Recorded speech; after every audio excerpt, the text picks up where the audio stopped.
Here with us now, New York Times columnist Nicholas Kristof back on the show. It's nice to have you. Your latest piece I read on Pakistan, it scared me. It's a scary place. As it should. You spent a lot of time there. We actually have a portion of what you wrote, which we'll read to our viewers right now. It's a pretty bleak picture. Here we go. I've been coming to Pakistan for 26 years, ever since I hit on the tops of buses to sneak into tribal areas as a backpacking university student, and I never found Pakistanis so gloomy. Some worry that militants nurtured by illiteracy and a failed education system will overrun the country, or that the nation will break apart. I'm not quite that pessimistic, but it's very likely that the next major terror attack in the West is being planned by extremists here in Pakistan. And, well, yes, that's been the worry ever since we put our focus on Iraq. Yeah. And where were they reconstituting? Well, I mean, it's getting worse and worse, and especially in the northwest and around Peshawar, major Pakistani town. It is essentially more or less controlled largely by the Taliban now. But do you know that in the last block we were talking to Richard Engel about what exactly is going to be so difficult about dealing with Afghanistan? I mean, these are frontiers of trouble that are brewing. And I'm afraid that the Obama administration as well, their solution instinctively seems to be send more troops. And, we've tried that in a lot of places, and I'm a little skeptical of that approach. So what would you do?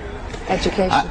Yeah, I mean, I don't think there's any easy, simple solution, but we have to get Pakistan more part of the solution. In Pakistan, I think we're doing more damage than good right now by bombing people periodically in the tribal areas.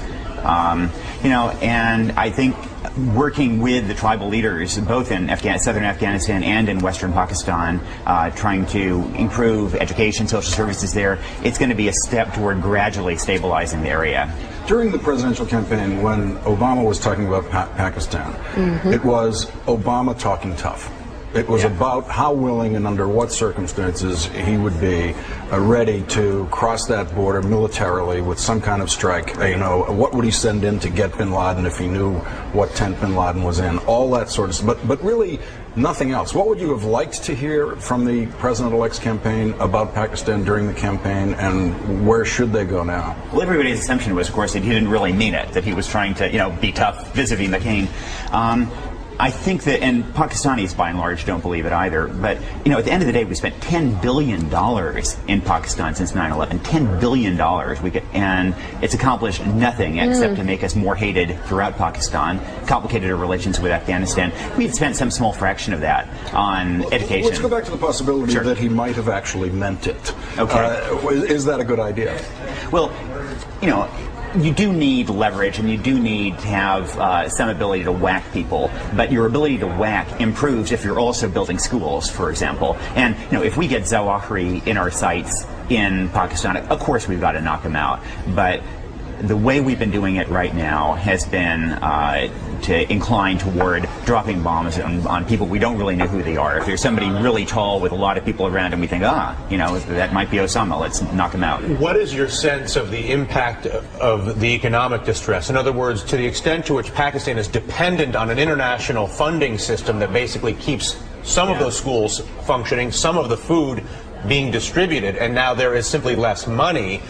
It's one thing to have one car instead of two. It's another thing to be Pakistan. It makes it really scary. I mean, I think it increases the chance that Pakistan is just going to fall apart. And it makes nuclear material more valuable. Although, I mean, I can get to very scary scenarios in economic distress in a place like that. Absolutely. And I mean, likewise, I think Venezuela and China are, if we think it's bad here, imagine being head of the politics around China. Let's put up those steps that you think should be taken toward Pakistan again. I like that graphic. Number one, slow the financial flow of Pakistan's government and the military, cut tariffs on Pakistani agricultural and manufactured products, push for a peace deal in Kashmir, focus on education. And our next president is going to have the time to do that 1, 2, 3, 4, given everything else. I mean, how do you prioritize Pakistan unless it's simmering over? Pakistan is not only simmering over, I mean, it's really at risk of boiling over, partly because of that economic issue. And if you think Afghanistan is a problem, I mean, the downside of Afghanistan falling apart is it's a new Somalia. It goes back to what it was. It supports terrorism. Pakistan, if it boils over, then it has somewhere around 150 nuclear warheads that could fall into the hands of terrorists. If there is a nuclear explosion in Times Square, it is very likely because of fissile material taken from Pakistan. And that's why I bring up the economic aspects of it. In other words, we have to be what he's saying is more critical than you think. In other words, this is not just somebody else's problem. No, he made it sound critical. No, he really did.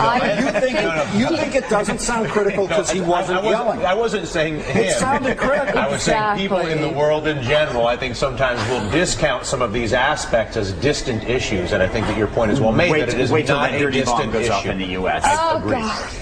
Let's talk about it. See that volume he used for Dirty Bomb, and she's fainting. Will you stop? Will you knock it off? I will stop. I mean, please. Covered the one big major attack of our lifetime, and when you say things like that, and you're dead serious about the possibilities, it is chilling.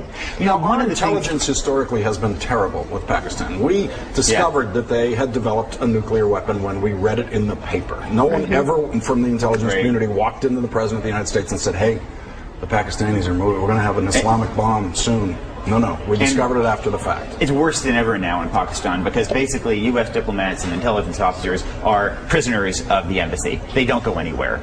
They can't even stay in the major hotel in Islamabad.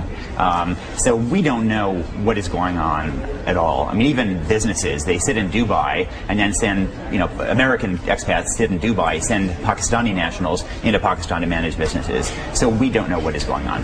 The one hopeful thing that struck me is that Obama, you asked about Obama earlier, and he does resonate in Pakistan in an interesting way. That on the one hand, people are terrified about what he said about bombing things in the tribal areas.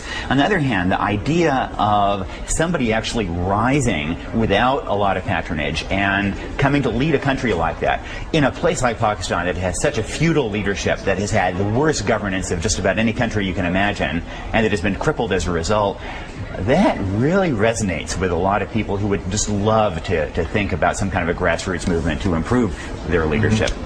Okay, I guess there's one sort of glimmer of hope, possibly. I wanted to leave you with somebody to think about besides the dirty bomb. But we appreciate your insight with all the time that you have spent there in other regions of the world, and your writings are worth reading as they appear in the paper. Nicholas Kristof, thank you very, actually learn very things when you read learn Nicholas Kristof. Yes, you do. Yes, you do. Thank you. Dylan, did you learn something? As opposed to when you read what?